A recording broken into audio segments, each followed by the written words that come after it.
Every story appears ordinary until you see the core side of it. And what you're looking for is a story behind the news. We bring it to you from Lagos, the commercial capital of Nigeria. Giving you all sides and political stories round the clock. Every detail from the start line to the final whistle. CoreTV News, expanding your view.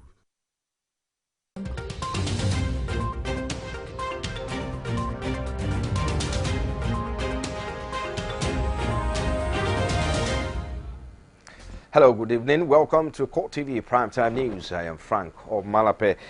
We begin tonight in the nation's capital as the federal government says the dwindling oil price will not force it to cut capital projects to be executed in the 2016 budget proposal. Minister of National Planning and Budget, Udo Udoma, says the capital will be used to stimulate the ailing economy. He stated this at the end of the monthly National Economic Council meeting.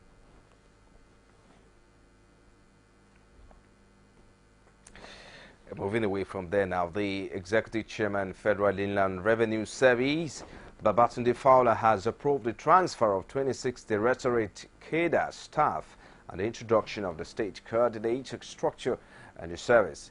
In a signed statement by the head of communications in Servicom, Wahab Badamosi, each of the 13 state coordinators will supervise operations in the areas of jurisdiction, with 2 directors moved to the headquarters in Abuja.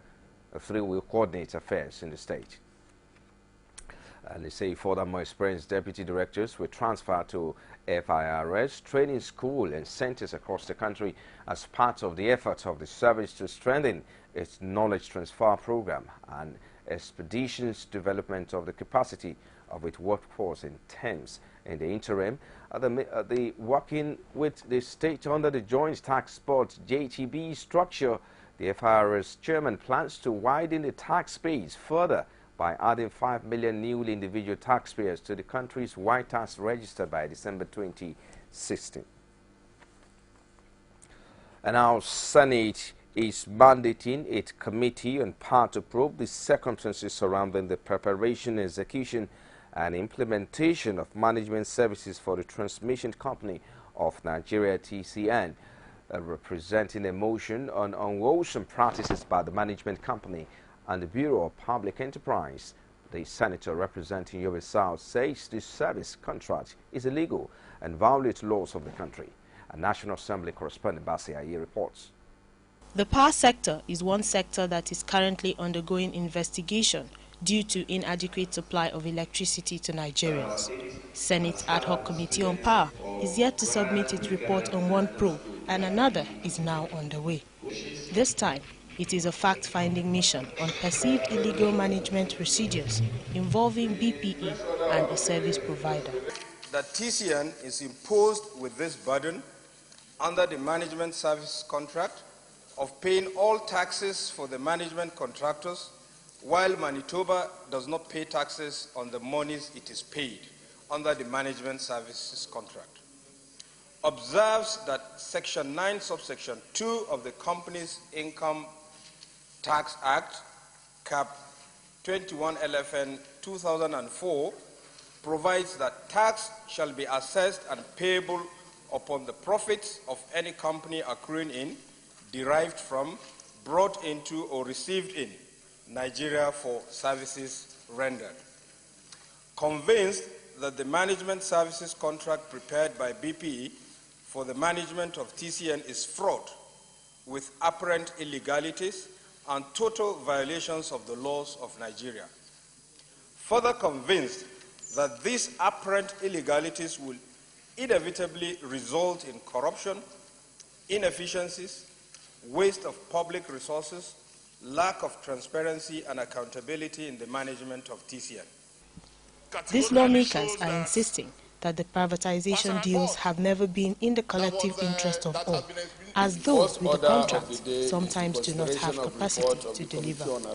A situation where a regulator of an industry becomes a partaker, beneficiary of their oversight functions is completely unacceptable to the Senate and to the masses of the Federal Republic of Nigeria. We must begin to look into these laws, guiding the operations of most of the government agencies, fine-tune them, and make sure that whatever measure that is put in place is punitive to deter agents of government from conniving with relevant stakeholders in any government-related transaction. But the chairman, Committee on Appropriation, says the probe must also involve power generation and distribution companies.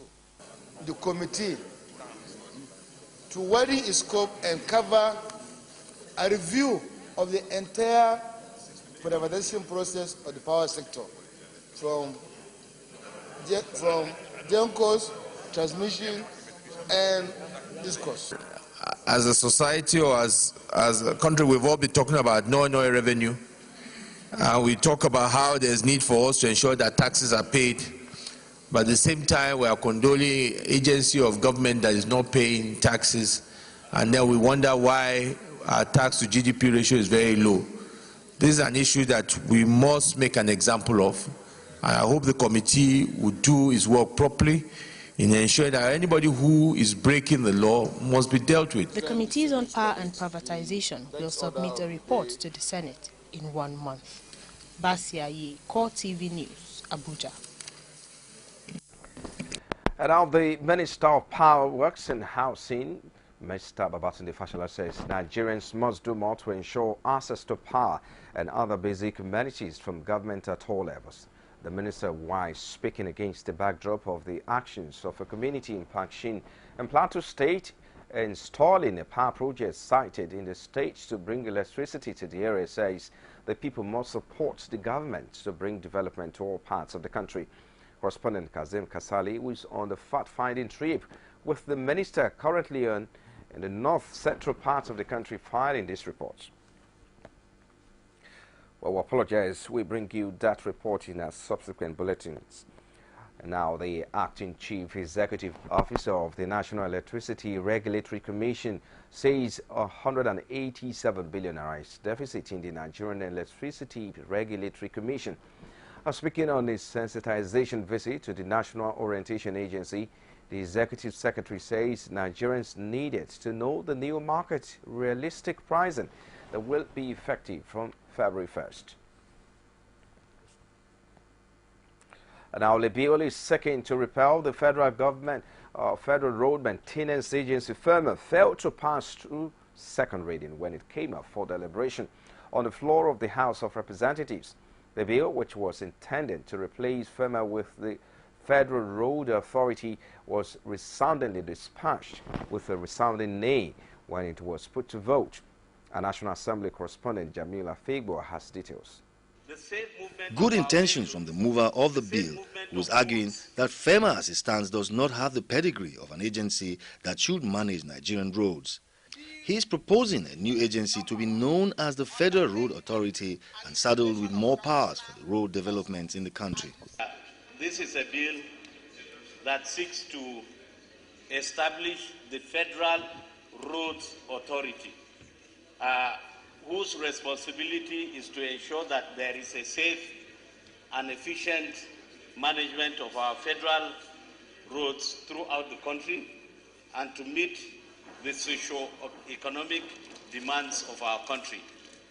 This bill also is expected to empower the Federal New Roads Authority to ensure that there is effective monitoring. Debating on, some members believe that indeed FEMA cannot develop roads and the maintenance work is not felt in the country at all. Today there is a great deficit in our infrastructure requirements, especially road infrastructure. And when we have authority, we definitely know that the Ministry of Works will start with the responsibility of policy as part of the government. But the road authority, when fully established, will also take custody of the road funds that are going to be established with it. And knowing fully well that today that the federal government does not have all the money to fund our infrastructure, it will create an enabling environment for us to have an agency that will coordinate the required need for infrastructural development, especially on road infrastructure. Other contributors are saying that creating a federal road authority will conflict with the job of the Ministry of Power and Housing. FEMA, they say, should be strengthened rather. It is the main vehicle for the creation of the road infrastructure in Nigeria. Whereas FEMA is a maintenance agency. And that's where I have problem with the way the proposal is. If you create a federal road authority, which can also create road infrastructure, what does the ministry itself do? I think that we have a problem there. But the major thing I will join my colleague is to look into this FEMA Act and look for a way to amend it to give them more power and how to raise more funds for them to maintain our roads. FEMA is not given the power to go and construct the new roads, and they cannot get that power from the ministry. Killing the bill finally, a point of order raised says the bill lacks the basis. FEMA works in tandem with the Ministry of Works. You see that most of the points raised in this place are tautology. They are the ones that will decide for the government the type of vehicle that will ply the road, the size and everything. Where is it done that you are now going to have this one in place? For me, FEMA is okay. The only thing you have there is how to fund it and be more effective. 16 bills were presented for second reading, while 4 motions were considered. The House is then adjourned until the next legislative week. Jamil Afegwa, CoreTV News, Abuja. And now the federal government says it will work with state governments to ensure that the nation's highways are in better condition and obstructions-free movement removed. Minister of Power, Works and Housing, Babatunde Fashola, was on a fact-finding tour through projects under his ministry, which is on its Plateau State leg, discloses in his interaction with the state governor. He further enjoins Nigerians to show more cooperation and conservation of power. For his part, the Plateau State governor says the state has intervened in some federal, urging the minister to help so that the state can put the resources to other uses. Going on with the roads, and we're not sure when we're going to get our reform, but we are pleading that if we are able to get this reform, we'll also go ahead and engage most of our projects on grounds and also part of other federal government projects that we have. And if you move away from that, we had one that was already completed. That is the Hyper Road. So we want to see more collaboration at state level with federal agencies. Our controllers in the various states have very clear orders and directives to work much more closer and closely with their counterparts, the commissioners and the directors and the assistant directors as to we need to see team building, and wherever it is possible, Your Excellency, also we will appreciate doing spot checks to see that these collaborations are taking place and escalating to us at the federal level wherever there are difficulties that you think we can step in.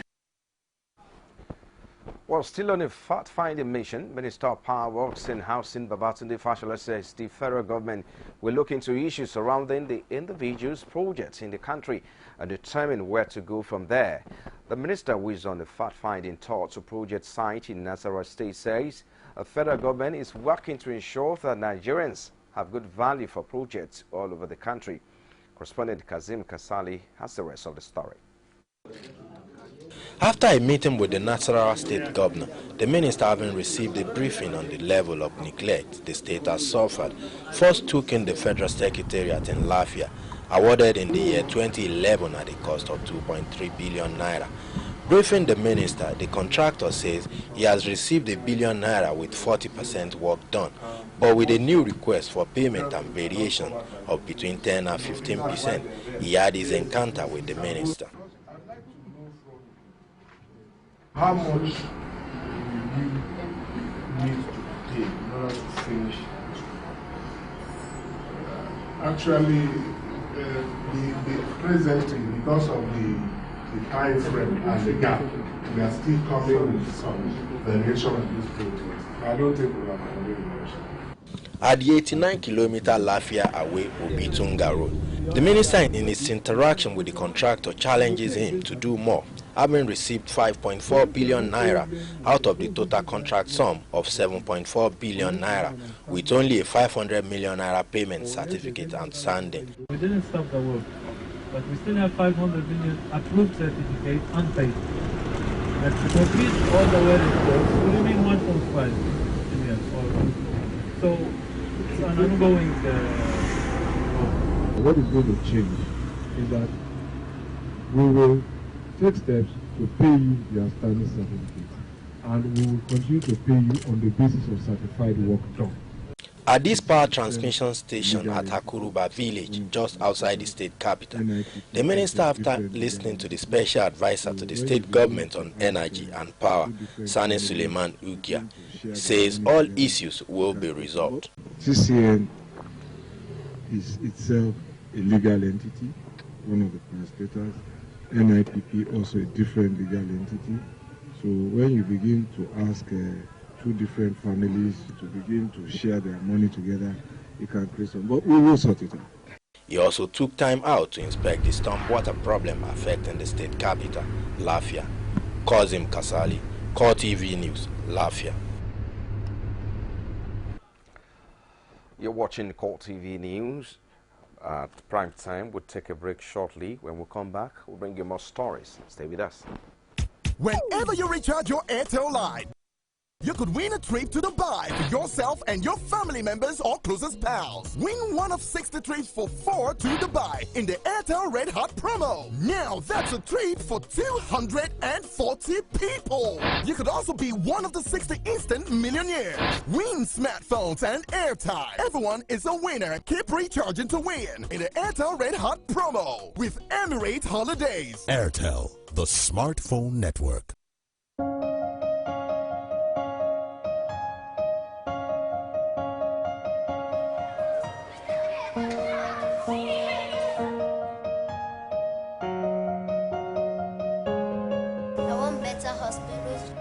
Because I want to be a doctor and help people when they are sick. I want better education and training so I can be a soldier and protect my country. I want better roads to avoid accidents so I can get to school on time safely.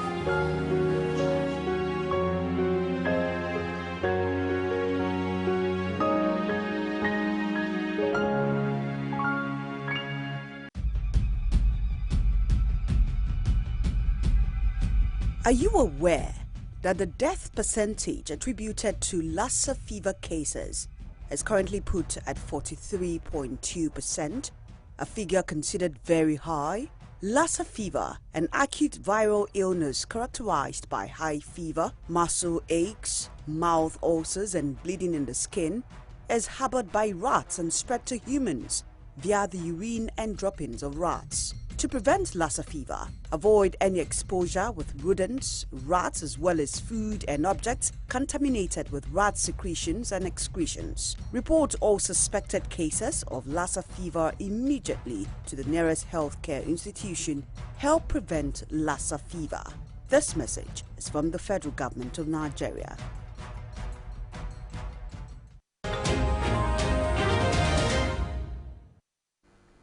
If you just join us now, this is CoreTV Primetime News broadcasting live from our Lagos studios. Just join us on our social media platforms for more stories. Log on to facebook.com/CoreTV News. You can also tweet at us at CoreTV News NG. And our YouTube page is youtube.com/CoreTV Lagos space then news. And our Liberation operator Kabiru Ibrahim has told the Federal High Court sitting in Abuja that he exchanged the sum of $1 million into Naira for Distral Investment Limited, a firm owned by a spokesperson of the People's Democratic Party, Oliza Metu. Metu and his company, Distral Investment Limited, are being prosecuted on 7 counts of alleged fraudulent receipt of 400 million naira meant for procurement of arms from the office of the NSA on November 22nd, 2014. Our correspondent, Marcelo Cafo, has the rest of the story. More revelations are emerging as the Economic and Financial Crimes Commission called more witnesses to prove the case against Metu. Although Metu is yet to call his witnesses to prove his innocence, but prosecution witnesses are telling the court all they know about the alleged fraud. Led in evidence by the prosecution counsel, Silvanus Tahir, the EFCC witness confirmed the testimony of one Ms. Neka Ararome, who had earlier narrated how she collected a total sum of $2 million cash from Metu at his house in Prince and Princess Estate in Abuja. Ibrahim says the money was exchanged for the sum of 183 naira per dollar and transferred into the account of the company. Today we were able to take two prosecution witnesses, PW5 and PW6, all of who gave evidence in chief, and they were cross-examined. The case has been adjourned because of my Lord's commitments in the Lagos Division of the Federal High Court. The case has been adjourned to 4th of February, next week. So we have had a bite. We took two witnesses, and we have quite a couple of witnesses, but we will review the case and see how many more we need to call. So far, so good. We have taken about 6 witnesses within the space of 1 week. When the prosecution witness was cross-examined by the defense counsel, he informed the court that he had no direct contact with Metu throughout the exchange of the dollar in naira currency. The witness, however, testified that he was given the account number of Dextra Investment Limited by Ararome, where he transferred the sum of 183 million naira from the Diamond Bank account. Let them finish their case. They are brought to Lisa to court, bring the evidence, and then if at the end of the day there's need for him to testify, he will testify. What if there's no need for him to make any comments? If the quality of evidence doesn't meet the requirement of the law, it will be wrong to insist at that point in time that he should talk. Let them bring their evidence, and we're waiting for the evidence. So far, we are satisfied with what is happening in the courtroom. The trial judge, Justice Okun Abang, has adjourned the case till February 4th for further hearing. Senators from the People's Democratic Party have been speaking on attempts of the former special advisor to former President Goodluck Jonathan to take over the party. They say the ASA should follow due process in line with the party's constitution. More details coming your way later on. Sequel to the Supreme Court's ruling on the governorship battle between Governor Nyesom Wike and the APC candidate Akotko Peterside, residents and politicians alike in Rivers State have continued to express their opinion on the ruling, with most of the expressing their interest in working with the governor. Our Rivers State correspondent has details in this report. More jubilation continues to trail Governor Nyesom Wike's victory. Following the pronouncement by the Apex Court, some party faithful of the People's Democratic Party in Rivers State have taken to the streets of Port Harcourt to express their support and love for the governor. Meanwhile, Secretary to the APC in Rivers State, Emeka Woke, says as law-abiding citizens, his party has accepted the judgment of the Supreme Court in good faith. Like, you know, the shock that came in yesterday was a shock to everybody. But as a party, we will have to accept defeat at every given time. And I can tell you that is the appellate court of the land. And if they've said the election of Nyesom Wike is upheld, we can't appeal to God. And that's the position of the party. However, the People's Democratic chairman in Rivers State has called on all Rivers people, irrespective of their political divides, to support the Wike-led administration and to bring the dividends of democracy and good governance to the people of Rivers. Obwa also commended the Apex Court for the restoration of the people's mandate. Well, as a matter of fact, we give God glory that at least the judiciary, they say, is the last hope of the common man. And today, the Supreme Court have proven what they are supreme, and they have done the needful. We are very grateful and happy.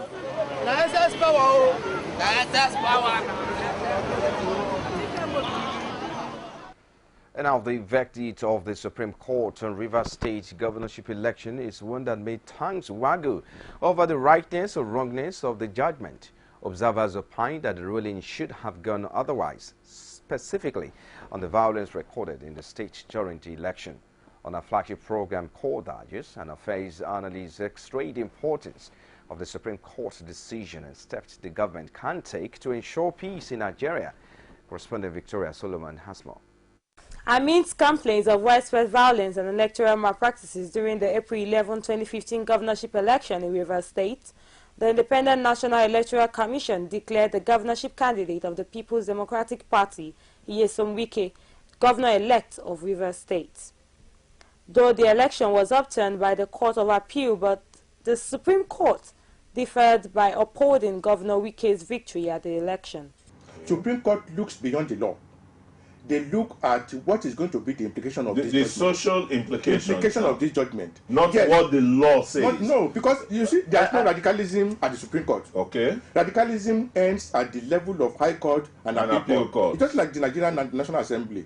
You can see radicalism at the level of House of Representatives. Yeah. But at the level of Senate, what you have is these people that have seen it all, they are part of the problem, so they also have to protect the system. A public affairs analyst, Dipo Olayokun, says peace in Nigeria is paramount and calls on politicians to give peace a chance in the country to allow for development.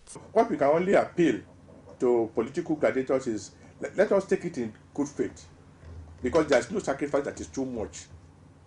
If we are trying to have peace in Nigeria, we desire more than anything, we desire peace in this trying time of the country. Callers on the program were not left out of the discussion. I see that this issue was dragged from the lower courts to the middle court, to this final court now, to show that Nigerians are having conscience and having some belief that there's a solution at the end of the post.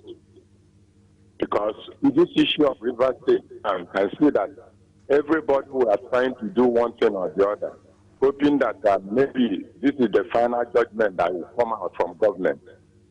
But at this time around, I'm very, very glad that there's a hope for a common man in Nigerian judiciary. If the president is telling us now that he will fight political violence, then let us recall back when he lose the election in 2011, what happened.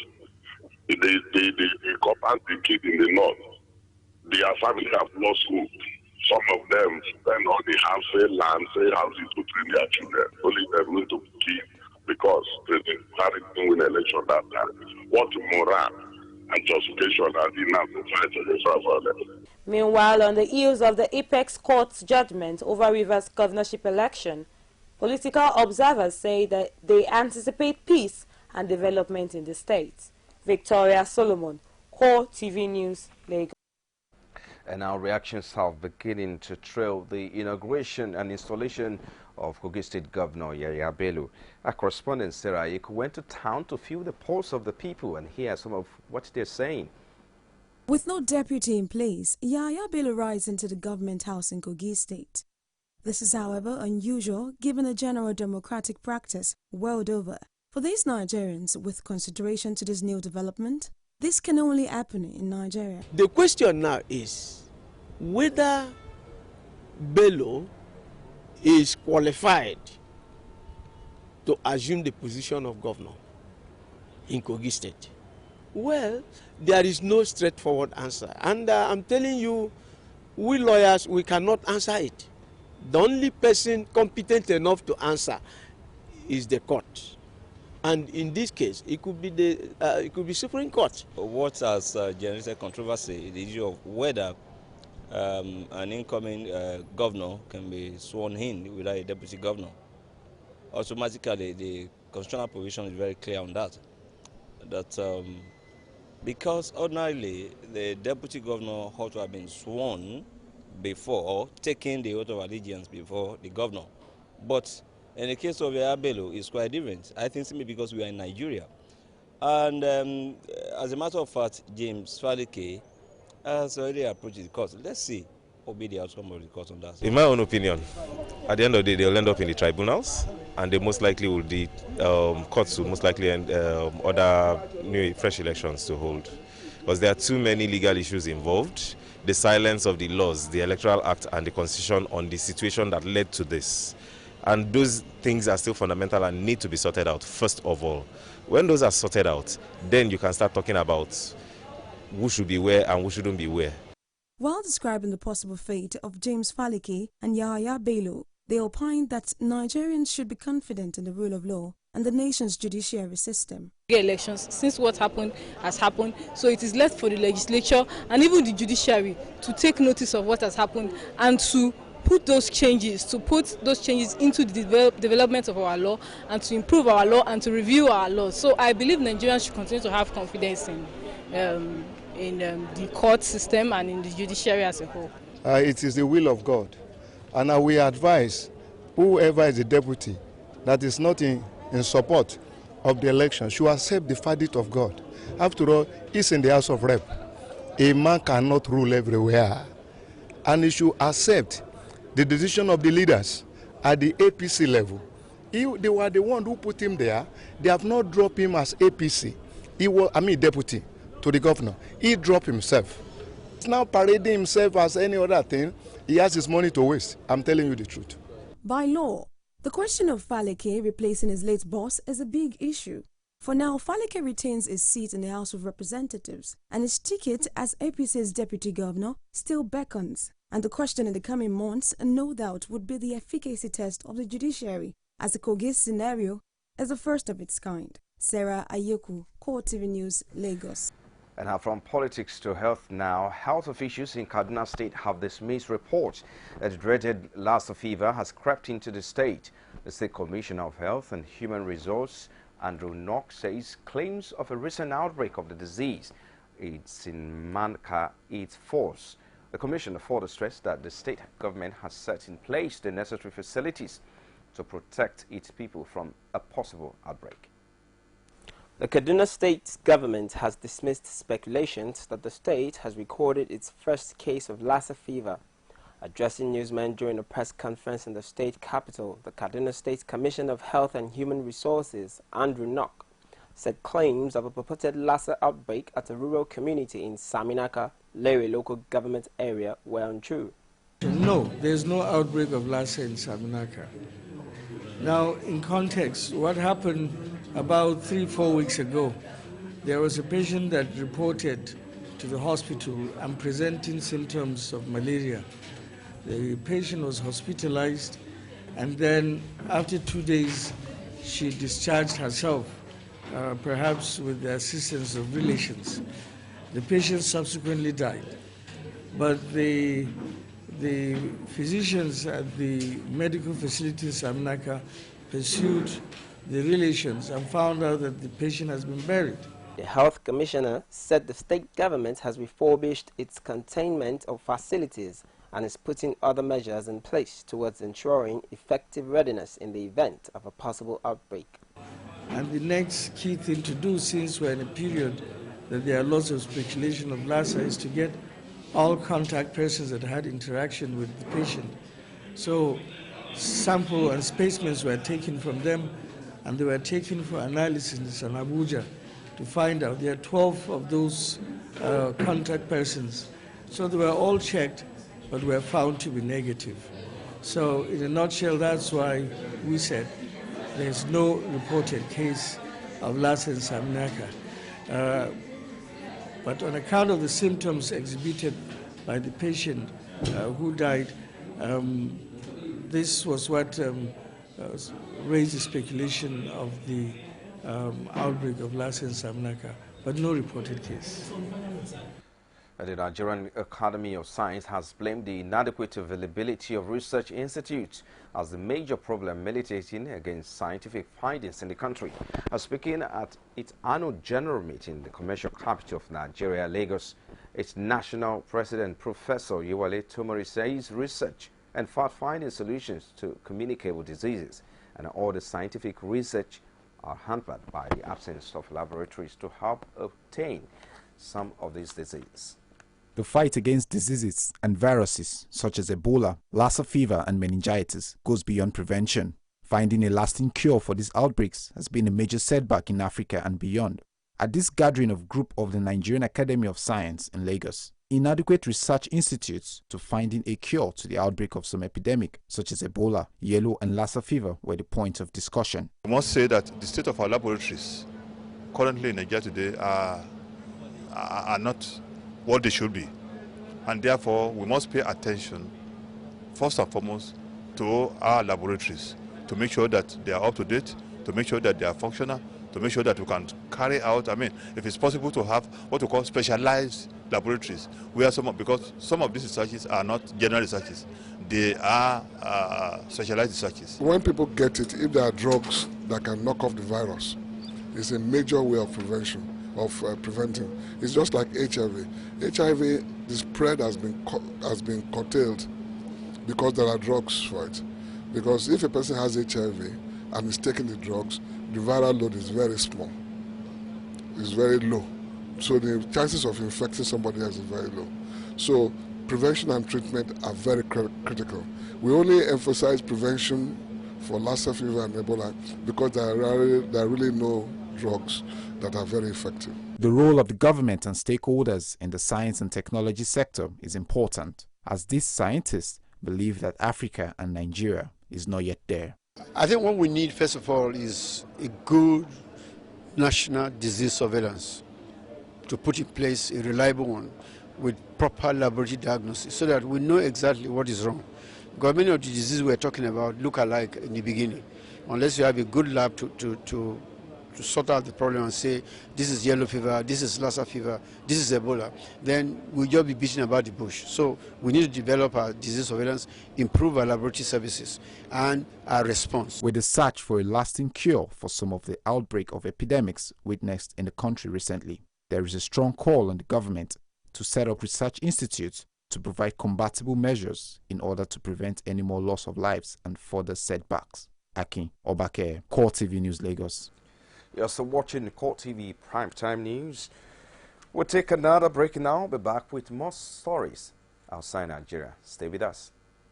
Whenever you recharge your Airtel line, you could win a trip to Dubai for yourself and your family members or closest pals. Win one of 60 trips for 4 to Dubai in the Airtel Red Hot promo. Now that's a trip for 240 people. You could also be one of the 60 instant millionaires. Win smartphones and airtime. Everyone is a winner. Keep recharging to win in the Airtel Red Hot promo with Emirates Holidays. Airtel, the smartphone network.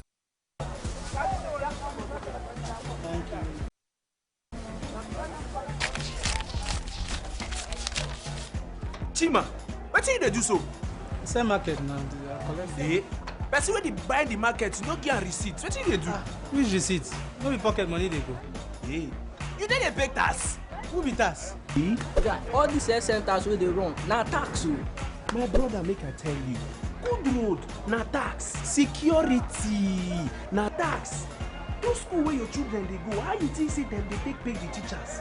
Brother, na tax. And if you no pay your tax, my brother, dem go lock your shop. Abeg Tunde, where did they pay the tax? Na for tax office na. Carry me go there. Make we go. Abu, help us look shop abeg.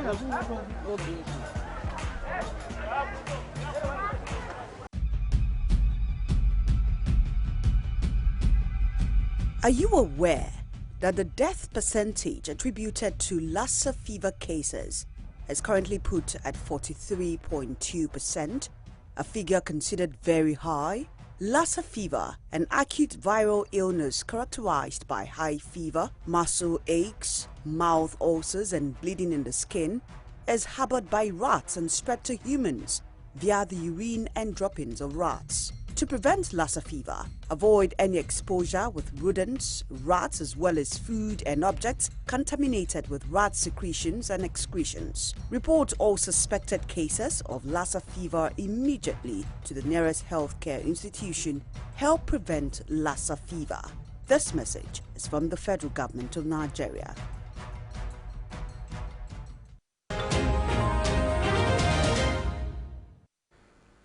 Outside Nigeria now, Nigeria's President Muhammadu Buhari has called for concerted efforts in the fight against terrorism, saying that for peace to reign, the global community must develop and implement comprehensive and coordinated counter-extremism strategies at sub-regional, regional and continental levels.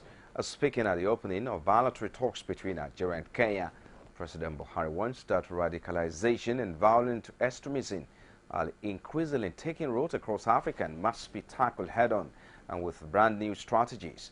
He says in Nigeria, Boko Haram has caused havoc, especially in the northeastern part of the country, killing, maiming, destroying livelihoods and displacing helpless citizens, majority of whom are women and children. Citing also that in Kenya, Iraq and Syria are facing their own brand of terrorism, which has thrown the entire Middle East into turmoil. Terrorism does not respect religion, creed, race or national boundaries, according to President. The country is safe from the menace. President Buhari notes that this is why the entire global community must work in a concerted manner, particularly in areas of sharing intelligence and pooling resources and finance to confront this scourge. Armed forces and security services, according to President, should also be adequately supported and well motivated to fight terrorism. And now 24 migrants have drawn off the Creek island of Samus near Turkey after the boat capsized. The nationalities of the latest migrant victims are not yet known.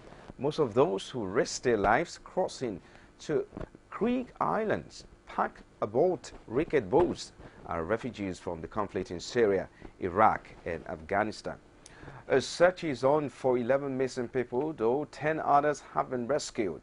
Authorities say children are among the victims, and this is the second migrant boat to sink in the space of a few days. And now Iran's President Hassan Rouhani has held a new chapter in French-Iranian relations during his visit to Paris to discuss trade ties. Rouhani agreed a number of major deals, including a 22 billion euros contract to buy 118 Airbus planes. With his Europe tour coming after the lifting of international sanctions over Iran's nuclear program. Rouhani's 5-day visit to Italy and France is the first by an Iranian president in nearly 2 decades. Iranian diplomats have reportedly requested that no wine be served at Rouhani's lunch meeting with French President François Hollande, leading French officials to postpone the meeting until after lunch. And in sports now. Our style, that's what he delivered. Here's that ball, storming, Toyol with a flying lead. Bo taking them out in the lead and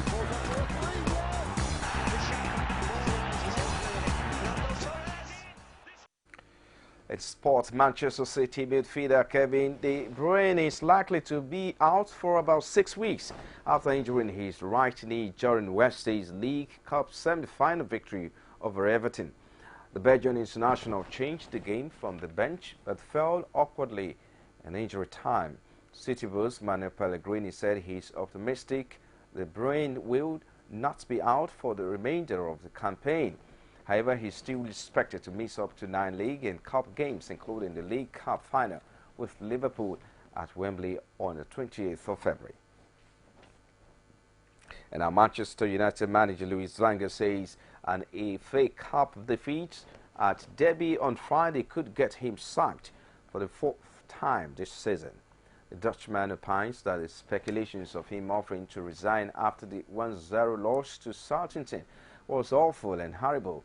In his swipe at the media, he claimed journalists had sacked him 3 times already this season and will do so again if United lose at Derby. Well, interesting for Vanguard, and that's a wrap on CoreTV Primetime News tonight. Many thanks for watching. I am Frank Komalape on behalf of the entire news production. Have a good night.